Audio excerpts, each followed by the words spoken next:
भारत देश के अंदर आज भी इतिहास इस विषय पर गवाही देता दिखाई दे रहा है कि हमारे पूर्वज जिस प्रकार से भारत देश के अंदर अपनी आधारशिला रख गए हैं, तो उस आधारशिला को आज भी उस समाज के लोग बखूबी निभा भी रहे हैं।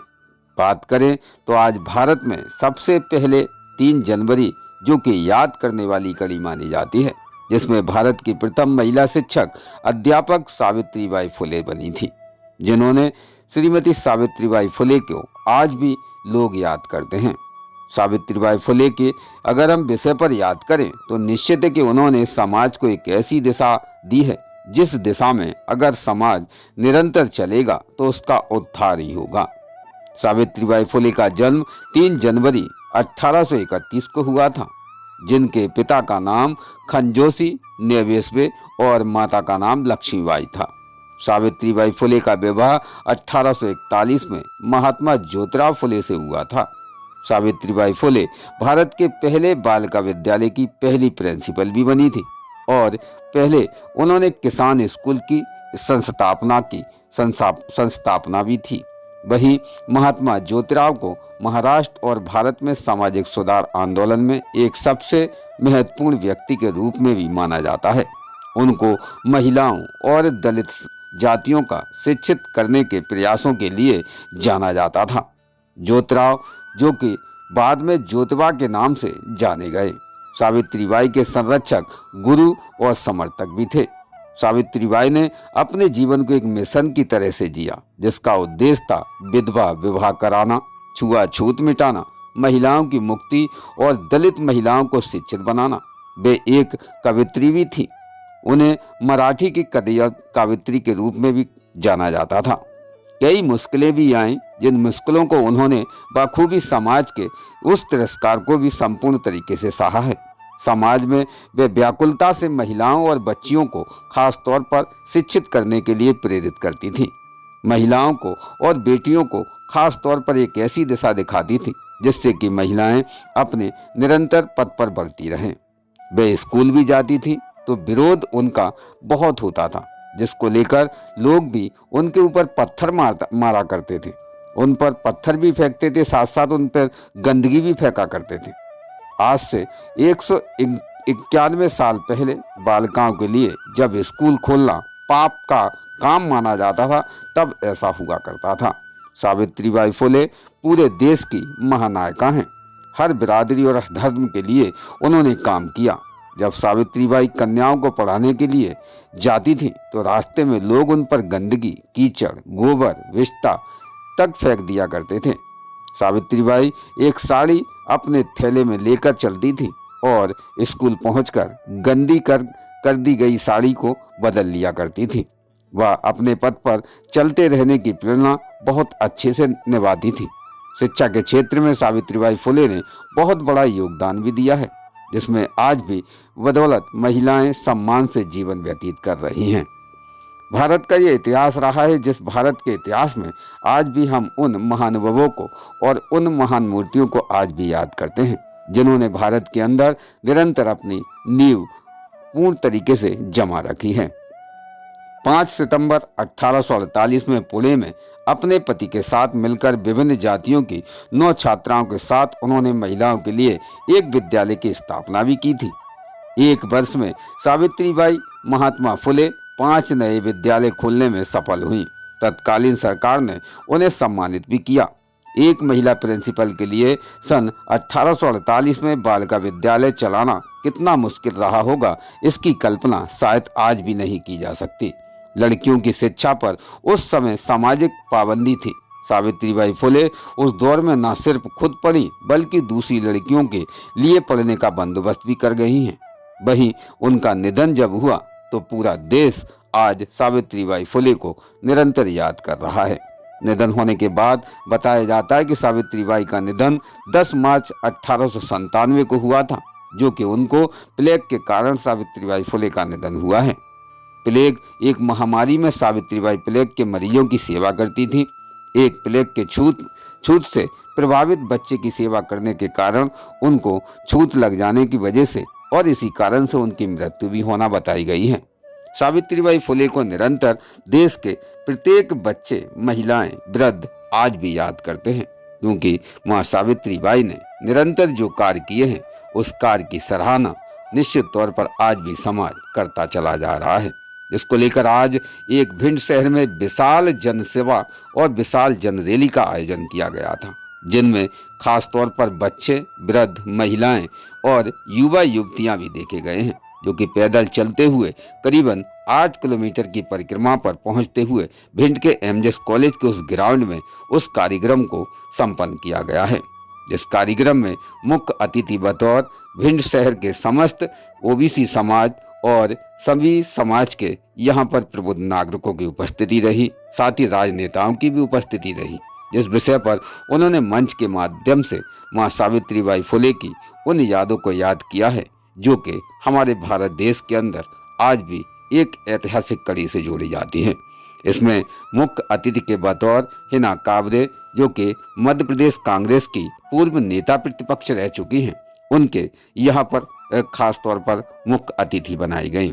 साथ ही यहाँ ओबीसी समाज के नेता, कांग्रेस पार्टी के नेता, बहुजन समाज पार्टी के नेता, दलित समाज के नेता, यादव समाज के नेता व सभी ओबीसी समाज के नेताओं की उपस्थिति मंचासीन रही। साथ ही जनता के बीच में भी महिलाओं की भरपूर तरीके से उपस्थिति दर्ज रही है। विशेष इस विषय पर क्या कहा है यहाँ पर मुख्य अतिथियों ने, जानते हैं इस खास रिपोर्ट में। भिंड से खास ब्यूरो रिपोर्ट, इमरान अली खान। अगर महापुरुषों को नहीं पढ़ेंगे तो यहाँ बैठे लोग अपने कभी भी अपने हक अधिकार हिस्सेदारी की लड़ाई नहीं लड़ पाएंगे। मैं आपसे एक चीज और कहना चाहता हूँ, हम लोग जो खंड खंड में बटे हुए हैं, खंड खंड में जो जयंती मनाने का काम करते हैं, हमारे आदरणीय मान सिंह कुशवाहा जी, आदरणीय लायक सिंह कुशवाहा जी के मन में कई दिनों से एक विचार चल रहा था कि जो खंड खंड में हम लोग जयंती मनाते हैं, क्यों ना इसको माँ रूप दिया जाए, क्यों ना इसको माँ विशाल, माँ कुंभ के रूप में आयोजन किया जाए। उसी कार्यक्रम में आप सब लोग पधारे। मैं तहे दिल से सभी का हाथ जोड़कर धन्यवाद करता हूँ, सभी का स्वागत करता हूँ। जय हिंद, महात्मा अभिनंदन करें। मैं अनुरोध करना चाहूंगा भाई दिलीप कुशवाहा जी से, हमारे खेतिया जल्लू से, हमारे इस कारवां में उन्होंने अथक प्रयास किया, दिन रात मेहनत की। केवल इतना कहना चाहता हूँ, सब लोगों ने बहुत सारी बातें कह दी, मैं तो बस इतना कहना चाहता हूँ कि लायक सिंह कुशवाहा जी और मान सिंह कुशवाहा जी ने जो ये आज कार्यक्रम किया है, मैं सामान्य जीवन में हूँ, लिखता भी हूँ, पढ़ता भी हूँ, देखता भी हूँ। इस देश में आज तक जो आप लोगों ने भिंड में जो सैलाब दिखाया है, किसी भी महिला महापुरुष के लिए उपस्थित हुई ये भीड़ इस देश में सबसे नंबर 1 पे है। आज तक इतिहास में ऐसा किसी महापुरुष के लिए, नारी महापुरुष के लिए इतनी बड़ी भीड़ इकट्ठी नहीं हुई है।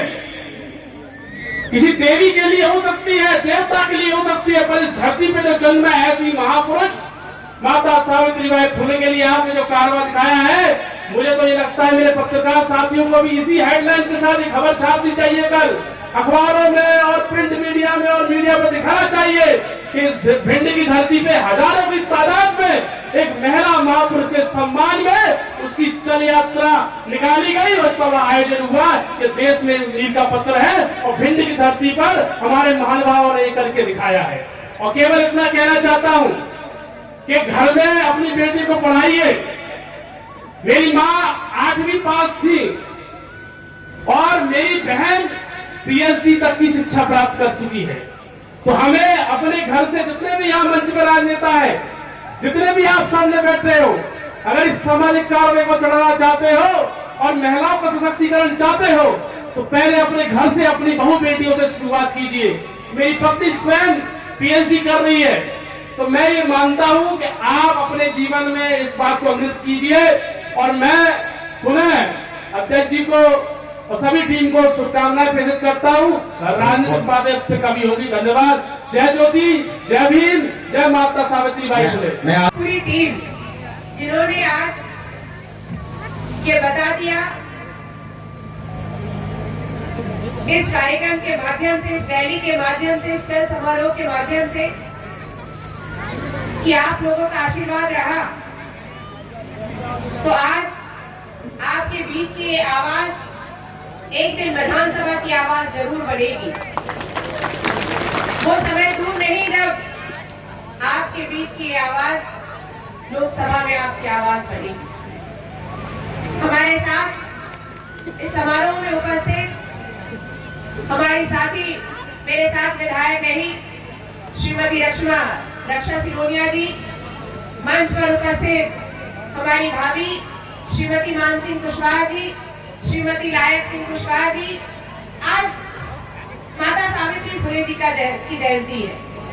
मंच पर साथियों ने आज जो समारोह किया उसमें माता सावित्री फुले जी, डॉक्टर बाबा साहब अम्बेडकर, हमारे सारे प्रमुख संतों को, महात्माओं को उन्होंने इस पूरी रैली का हिस्सा बनाया। गाडगे महाराज, रानी अवंतीबाई, सुखलाल कुशवाहा जी, महर्षि वाल्मीकि जी, सारे महापुरुषों को सम्मानित कर उन्होंने आज इस कार्यक्रम की रूपरेखा रखी। मैं हमारे मानसिंह कुशवाहा जी, लायक सिंह कुशवाहा जी और उनकी पूरी टीम को, जिनका प्रत्यक्ष अप्रत्यक्ष इस कार्यक्रम में भरपूर सहयोग मिला, उनको दिल से धन्यवाद करती हूँ कि बहुत शानदार आयोजन आप लोगों ने किया। दिल से आप लोगों को बहुत बहुत बधाई। हमारे मीडिया के सभी साथियों का धन्यवाद। मैं देख रही थी कि जब से रैली शुरू हुई है तब से लगातार आप लोगों का जबरदस्त सहयोग रहा है और आप लोगों ने पूरा कार्यक्रम कवर किया। अभी जब मानसिंह भैया यहाँ पर सबको रोक रहे थे तो मैं ये सोच रही थी कि भैया आप इनको मत रोको, क्योंकि जिस उद्देश्य से आपने सबको यहाँ एकत्रित किया था उस उद्देश्य को आपने ये एकता दिखाकर पूरा कर दिया। अब समय भी ऐसा है कि जिसको जाना है उसको चिंता है घर जाने की, लेकिन इसमें कोई दो मत की बात नहीं है कि आज आप लोगों ने जिस उद्देश्य से इस कार्यक्रम की रूपरेखा तैयार की उस उद्देश्य को आपने पूरा किया है। और हम सब दिल से चाहते हैं कि ऐसे ही एकता बनी रहे। और मुझे विश्वास भी है, क्योंकि आज जब मैं इस रैली में गाड़ी में सामने खड़े होकर चल रही थी, जैसे हमारा देश है, जो हमारा भारत देश है, इस देश की सबसे बड़ी ताकत ये है कि हमारे इस देश में विभिन्न जाति धर्म के लोग रहते हैं। अलग अलग खान पान है, अलग अलग पहनावा है, बोली भाषाएं अलग है, रहन सहन अलग है, सबका तरीका अलग है। उसके बाद भी हम सारे लोग मिलकर इस देश में एकता के साथ बनकर रहते हैं। इसको साकार किया है। मैं देख रही थी कि आपकी जो रैली चल रही थी, जो जन समारोह चल रहा था, सारे लोग एक साथ एक जोश के साथ चल रहे थे। बहुत सारे लोग मेरा स्वागत करने आए और न केवल एक जाति समाज के बल्कि आपने हर जाति समाज के लोगों को इसमें समाहित किया। ये इस बात के लिए मैं आपको दिल से धन्यवाद करती हूँ कि हमारे देश की बहुत बड़ी ताकत है। मैं आप सबसे को जिक्र जरूर करना चाहूंगी। मैं बैठे बैठे भी सोच रही थी कि आप सबके आशीर्वाद से मैं मध्य प्रदेश विधानसभा की उपाध्यक्ष बनी और आप सबके आशीर्वाद से मुझे अमेरिका सरकार की तरफ से 21 दिन का अमेरिका प्रवास का मौका मिला, वहां जाने का मौका मिला। 21 दिन में अमेरिका रहकर आई और मैं जब अमेरिका में थी, वहां जब हम लोगों से मिलते थे तो वहां के लोगों ने एक बात जो सारे लोग कहते थे वो मैं आप लोगों से साझा करना चाहती हूँ। सारे लोग हमसे कहते थे कि भाई अमेरिका तो विकसित राष्ट्र है, हमको भी मालूम है कि अमेरिका बहुत विकसित है, भारत विकासशील है, अमेरिका विकसित है, लेकिन विकसित राष्ट्र होने के बाद भी उस राष्ट्र का जो सबसे सर्वोच्च पद होता है राष्ट्रपति का, उस पद पर कभी कोई महिला नहीं रही। ये उन लोगों का दुख है, वहां के लोगों का दुख है कि हमारा राष्ट्र इतना विकसित हो गया लेकिन हमारे राष्ट्र में आज तक सर्वोच्च पद पर कोई महिला नहीं रही। और भारत जो इतनी अनेकता में एकता को समेटे हुए है, जो विकास के रास्ते पर आगे बढ़ रहा है, उस देश में सर्वोच्च पद पर महिलाएं रह चुकी है। केवल रही नहीं, एक नहीं, अभी तो वर्तमान में द्रौपदी मुर्मू जी हमारी राष्ट्रपति है, लेकिन उसके पहले हमारी राष्ट्रपति श्रीमती प्रतिभा पाटिल जी रह चुकी है। तो ये साधारण बात नहीं है। एक विकसित राष्ट्र भारत की तरफ ये देखता है और दुख करता है कि इस राष्ट्र में सर्वोच्च पद महिला को मिला और आज हमारे देश में नहीं मिला, हमारे राष्ट्र में नहीं मिला। आपको पता है ये सब किसकी देन है? आज जिसकी जयंती आप लोग मना रहे हो, माता सावित्री फुले जी की, पहली देश की महिला शिक्षिका की देन है कि आज हमारे देश में सर्वोच्च पद पर एक महिला को सम्मान मिला। ये साधारण बात नहीं है, ये बहुत बड़ी बात है हम सब के लिए। आज आप सब लोगों ने बहुत देर से इंतजार कर रहे हैं। मैं देख रही थी कि किस तरह आप लोगों ने अपने आप को यहाँ पर रोक कर रखा, और अब ठंडी का मौसम है, मुझे भी बहुत ठंडी लग रही है, लेकिन क्या करें, कुछ बातें ऐसी हैं जो आप लोगों से कहना जरूरी है। आज हमारी महिलाओं को मैं देख रही थी, चलने दो दारू भैया, जो जाते जाते भी सुनेगा वो भी घर सुनकर ही जाएगा, जो यहाँ है वो भी काफी है। तो मैं कह रही थी कि हमारी महिलाओं की तरफ मैं देख रही थी, तो आज बहुत दिनों बाद मैंने ग्वालियर चंबल संभाग का बहुत दौरा किया। पहली बार मैंने हमारी महिलाओं को थोड़ा घूंघट उनका इतना हमेशा रहा करता था, अब कम से कम इतना दिखा, सबका चेहरा मुझे दिख रहा है।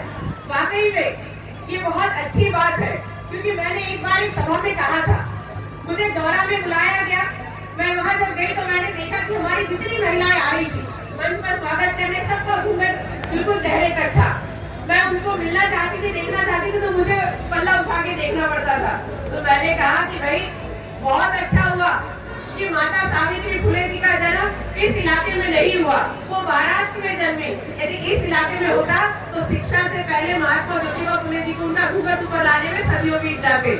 लेकिन आप देखो, महाराष्ट्र में तो घूंघट पहले से ही ऊपर था, तो ज्योतिबा फुले जी ने सीधे उनको शिक्षा के क्षेत्र में लेकर आ गए।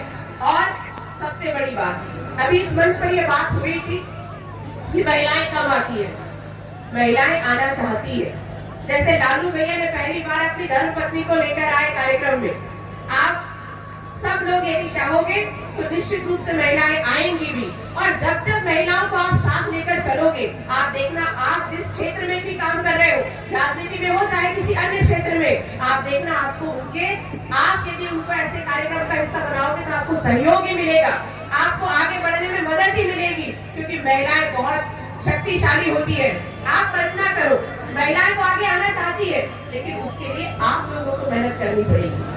माता सावित्री फुले जी हमारे देश की पहली महिला शिक्षिका बनी, लेकिन क्यों बनी? क्योंकि महात्मा ज्योतिबा फुले जी ने उनको पढ़ाया, उनको आगे बढ़ाया। हमारे देश की आधी आबादी है हमारी महिलाओं की, 50% आबादी महिलाओं की है। हम लोग सुनते हैं विकास की बातें, हम लोग सुनते हैं कि भाई हमारा देश विकसित राष्ट्र बनेगा, पर कैसे बनेगा? हमारे देश की आधी आबादी यदि घूंघट में रहेगी और घर में बैठी रहेगी तो कैसे काम चलेगा? देश के लोगों को लगता है कि 33% आरक्षण हमने विधानसभा में दे दिया तो हमारी महिलाएं आगे बढ़ जाएगी। हमारे लोगों को लगता है लोकसभा में हमने 33% आरक्षण दे दिया तो हमारी महिलाएं आगे बढ़ जाएगी। अरे तुम ग्राम पंचायत में भी, त्रिस्तरीय पंचायत में भी यदि 50% आरक्षण दे दिया तो भी महिलाएं विकसित आगे नहीं बढ़ सकती। उनको हर क्षेत्र में उनको आगे लाना पड़ेगा, और उसकी पहली जवाबदारी महिलाओं से ज्यादा हमारे पुरुषों की है। जिस दिन हमारे पुरुष चाहेंगे, निश्चित रूप से महिलाएं आगे बढ़ेगी, और हमारा देश भी तभी विकसित होगा जब हमारी महिलाएं बराबरी में हमारे साथ खड़ी रहेंगी। वरना हमारी सोच केवल विकसित होने की रह जाएगी अगर हमारी महिलाएं पीछे छूट गई।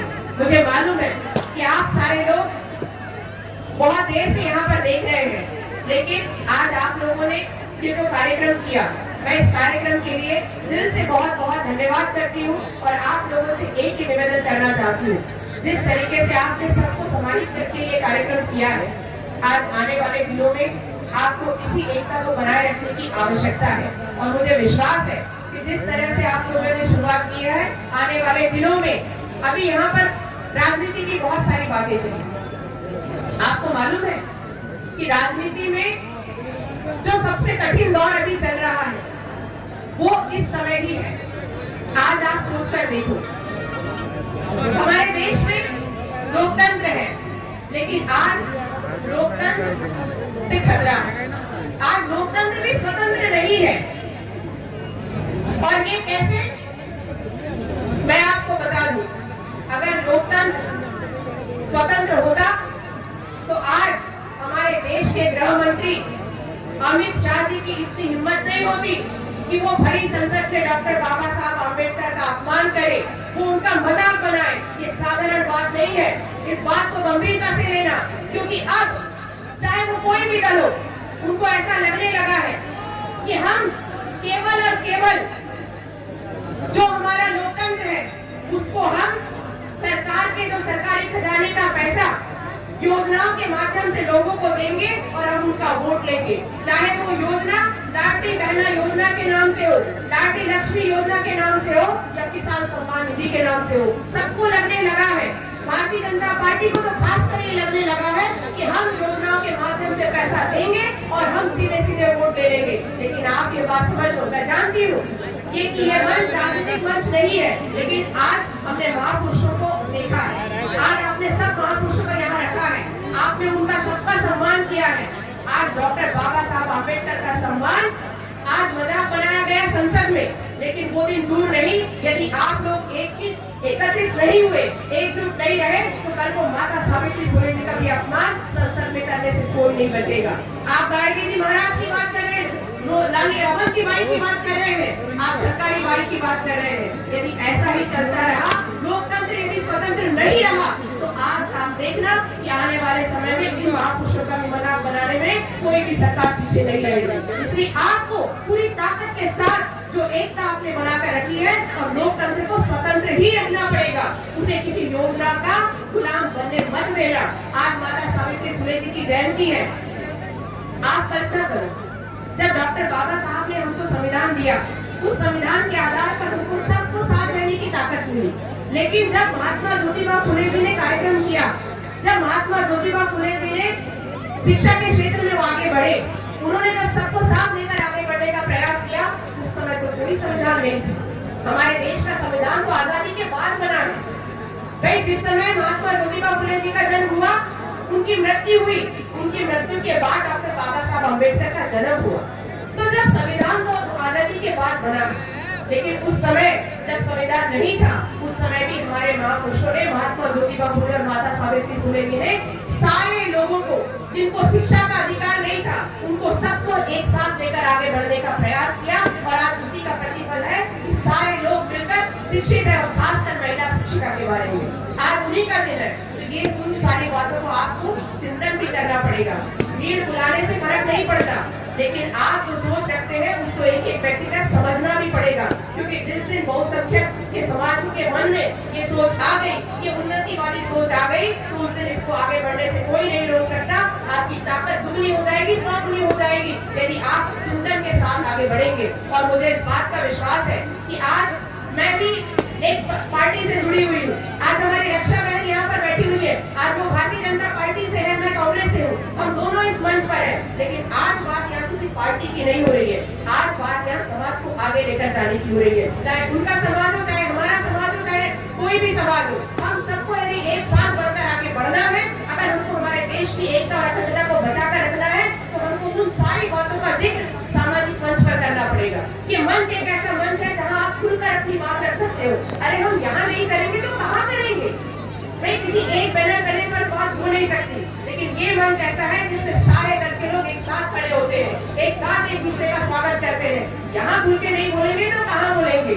आप सब लोगों ने मुझे सुना, बहुत बहुत धन्यवाद। आप सब लोगों ने इधर स्वागत किया और बहुत शाम हो गई है, इतनी ठंड में भी आप लोग यहाँ पर यदि सुन रहे हैं, पहले बैठ के सुना, फिर खड़े होकर सुना, दिल से आपका बहुत बहुत धन्यवाद। जय हिंद, जय भारत, जय फुले, जय क्रांति। सभी जाति समुदाय को सामूहिक रूप से लेकर ये जयंती का आयोजन किया गया। हमारे दोनों जो हमारे लायक सिंह कुशवाहा जी हैं, मान सिंह कुशवाहा जी, दोनों को मैं बहुत बहुत बधाई देती हूँ, उनकी पूरी टीम को बधाई देती हूँ कि जिस तरह महात्मा ज्योतिबा फुले और माता सावित्री फुले जी ने मानव समाज के लिए काम किया, किसी एक जाति धर्म के लिए नहीं। उन्होंने सभी समाज को, जिनको शिक्षा का अधिकार नहीं था, उन सबको साथ लेकर आगे बढ़ने का काम किया। और उसी तर्ज पर आज यहाँ पर माता सावित्री फुले जी की जयंती मनाई गई, सर्व समाज को यहाँ एकत्रित किया गया। मैं इस बात के लिए पूरी टीम को बहुत बहुत बधाई देती हूँ। कार्यक्रम में राजनीतिक किया, कांग्रेस पार्टी ओबीसी समाज को टिकट देगी बीडीसी? क्यों नहीं देगी, समय आएगा, अवसर रहेगा, और वो अगर योग्यता रहेगी तो निश्चित रूप से देगी। मैं खुद आप ओबीसी से आती हूँ, मैं खुद मध्य प्रदेश विधानसभा की पहली उपाध्यक्ष रही, महिला उपाध्यक्ष। आप बताइए, ऐसा अवसर तो कांग्रेस पार्टी देती है, युवाओं को मौका देती है, महिलाओं को मौका देती है। पूरे मध्य प्रदेश में क्या पूरे देश के इतिहास में पहली बार ऐसा होगा कि एक महिला उपाध्यक्ष, इतनी कम उम्र की महिला। भैया मध्य प्रदेश विधानसभा के उपाध्यक्ष तो बहुत सीनियरिटी में बनते हैं, लेकिन मैं तो दूसरी बार की विधायक थी, मुझे मौका मिला, तो निश्चित रूप से पार्टी मौका देगी। महिलाओं के लिए क्या बयान दिया? मैं आपसे जानना चाह रहा हूँ कि आपकी पार्टी ने अमित शाह के विरोध में क्या आंदोलन किए अभी तक? आप लगातार देख रहे हैं कि आदरणीय राहुल गांधी जी ने मोर्चा संभाला हुआ है। एक विपक्ष के नेता के रूप में जितना वो कर सकते थे वो कर रहे हैं और समय आएगा तो आगे भी करेंगे। मुझे लगता है कि जो बात मैं कहना चाहती थी मैंने अपने भाषण में वो बात विस्तार से बता दी। आप बहुत गंभीरता से लें इसको, आप सामान्य ना समझे कि देश का गृह मंत्री यदि ये बात बोल रहा है तो कोई ऐसे ही बोल दिया है। बहुत सोची समझी साजिश से उनको पता चल गया है कि अब सरकारी योजनाओं के माध्यम से सरकार का पैसा महिलाओं के खातों में डालो, आप लोगों के खातों में डालो। किसान सम्मान निधि मैंने योजना का जिक्र किया। इन सब योजनाओं के माध्यम से वो वोट लेने का काम अगर वो करने लगी, लोकतंत्र का ये सीधा सीधा खतरा है। डॉक्टर बाबा साहब अम्बेडकर जी ने संविधान के माध्यम से हमको वोट देने का अधिकार दिया है, हम अपनी विचारधारा के अनुसार दें, लेकिन ये तो खरीदने वाली बात हो गई। मैं ईवीएम पे जानना चाहता हूँ। ईवीएम भी बिल्कुल निश्चित रूप से हम भी आरोप लगाते हैं, हम भी विरोध में रखें, लेकिन जिन महिलाओं को आप पैसा दे रहे हो उनके बच्चों को रोजगार दो, महिलाओं को आप पैसा दो, उनको सशक्त बनाओ। क्योंकि कांग्रेस भी चाहती है कि भाई हमने तो कहा था अपने घोषणा पत्र में कि ये 1200 दे रहे हैं, हम आपको 1500 देंगे। कांग्रेस इस योजना को चाहती है, लेकिन साथ में चाहती है कि उनके बच्चों को सही रूप से नौकरी मिले, हमारे जो किसान हैं उनको सही अन्न का मूल्य मिले, उसके साथ ये योजना आप चलाओ। आप योजना एक तरफ चला रहे हो और बाकी सब चीज़ों को ध्वस्त कर रहे हो, ऐसे में कैसे काम चलेगा? इसमें तो हमारे यहाँ की अर्थव्यवस्था बैठ जाएगी। मध्य प्रदेश के अंदर शिक्षा का स्तर कहीं ना कहीं गिरता नजर आ रहा है। कहीं शासकीय स्कूलों के अंदर टीचरों का नहीं पहुंचना है, कहीं मध्याह्न भोजन में कई प्रकार की गड़बड़ियां देखी जा रही है। विपक्ष ने अभी तक कोई आवाज़ नहीं उठाई। हमेशा आवाज़ उठाती है। आप लोग विधानसभा को कवर किया करिएगा। मैं जब खुद 10 साल विधायक रही हूँ, मैंने विपक्ष में रह के ऐसे बहुत सारे मामले उठाए हैं और अभी भी हमारे यहाँ के सारे एमएलए इस मामले को उठाते हैं। आप लोग विधानसभा की कार्रवाई देखेंगे तो आपको तो रिकॉर्डेड मिलेगा ये सारी चीज़ें। इससे मुझे नहीं लगता कि कांग्रेस विरोध नहीं करती, विरोध विधानसभा के अंदर भी करती है और बाहर भी करती है। अभी आपने देखा कि 16 दिसंबर को इतना बड़ा जो विधानसभा का घेराव हुआ, इतने बड़े इसमें ये सारे मुद्दे तो उसमें शामिल थे हमारे। हम लोग चाहते हैं कि बहुत लंबे समय से यहाँ बहुत से वर्ग जिनके साथ लगातार चाहे राजनीतिक, सामाजिक या व्यावसायिक रूप से जिनकी उपेक्षा हो रही है, तो मैं चाहता हूँ कि वो भी अग्रिम पंक्ति में उन्हें भी मौका मिले। इसलिए तमाम समाज के लोगों ने आज मिलकर एक भाईचारा बनाते हुए माता सावित्रीबाई फुले का एक ऐसा इतिहास रहा है जिन्होंने देश की सभी कोई भी वर्ग की महिला हो, वाल्मीकि से लेकर ब्राह्मण समाज की सभी महिलाओं के लिए उन्होंने शिक्षा के दरवाजे खोलने का काम किया। तो मैंने कहा जिस महापुरुष की जयंती को हम लोग मनाने जा रहे हैं, उन्होंने सभी जाति समाज के लोगों को जोड़ने का काम किया, तो मेरा भी कर्तव्य बनता है जो वंचित वर्ग है, अंतिम छोर के व्यक्ति हैं, उन्हें सम्मान कैसे मिले, उन्हें भागीदारी कैसे मिले, उन समाज को कैसे जोड़ा जाए। तो उन सबको साथ जोड़ने के लिए आज हमने चंद समारोह के रूप में भिंड जिले में अपना शक्ति प्रदर्शन करने का काम किया। और मेरा इस बात में मुझे कोई संशय नहीं, यह शक्ति जो प्रदर्शन था जो मेरा एक आगाज़ था कार्यक्रम के माध्यम से। और मैंने कहा कि जो एक फिल्म है, जो एक तो टेलर है, फिल्म हमारी बाकी है। और मैं चाहता हूं कि सामाजिक न्याय भावना में सबको मौका मिले। और मैं ही नहीं चाहता हूं, मैं तो ये चाहता हूं कि जो लोग